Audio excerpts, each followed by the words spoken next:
Hello everyone, আবার একটা নতুন ভিডিওতে তোমাদের সকলকে ওয়েলকাম। তো আজকে দেখো চলে এসেছি একটা রান্নার ভিডিও নিয়ে। তো আশা করি এই রান্নাটা তোমরা কম বেশি সকলেই জানো, তাও আমি কীরকমভাবে বানাই সেটাই তোমাদের সাথে শেয়ার করছি।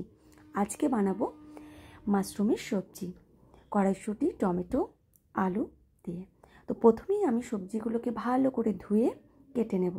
তারপর মাশরুমটাকে কয়েকবার জলে ধুয়ে 5 মিনিটের জন্য গরম জলে ভিজিয়ে রেখে দেব। তারপর আমি একটা পেস্ট বানিয়ে নেব, রসুন, আদা, কাঁচা লঙ্কা। তারপর কড়াইতে সর্ষের তেল, জিরে, তেজপাতা ফোড়ন দিয়ে তাতে কেটে রাখা পেঁয়াজগুলো দিয়ে দেব। পেঁয়াজগুলো হালকা হালকা ভাজা হলে কেটে রাখা আলুগুলো দিয়ে দেব। আলুগুলোও হালকা ভাজা হয়ে গেলে আমি তাতে রসুন, আদা, কাঁচা লঙ্কার পেস্টটা দিয়ে দেবো। আমি কিন্তু পেস্টটা শিলে বানিয়েছি, তোমরা চাইলে মিক্সার গ্রাইন্ডারও বানাতে পারো। তারপর আমি তাতে অ্যাড করব, আমি আগে থেকে একটা জিরে গুঁড়ো, ধনে গুঁড়ো, হলুদ আর লঙ্কা গুঁড়ো দিয়ে একটা মশলা বানিয়ে রেখেছি, সেটা আমি দিয়ে দেবো তাতে। তো মশলার গন্ধটা একটু চলে গেলে তাতে আমি অ্যাড করব টমেটো আর কড়াইশুঁটিটা।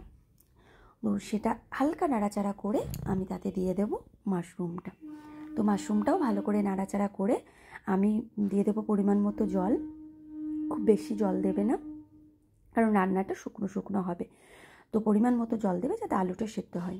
আলুটা সেদ্ধ হয়ে গেলে তোমরা একদম সবজিটা শুকনো শুকনো করে নেবে।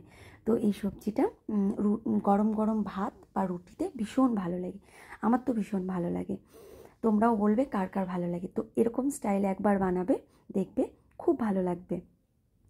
তো কে কোথা থেকে দেখছো, ইউটিউব থেকে দেখলে আমার চ্যানেলটাকে অবশ্যই সাবস্ক্রাইব করে দেবে, ফেসবুক থেকে দেখলে একটা লাইক করে দেবে। তো চলো টাটা, আবার দেখা হচ্ছে নেক্সট ভিডিওতে।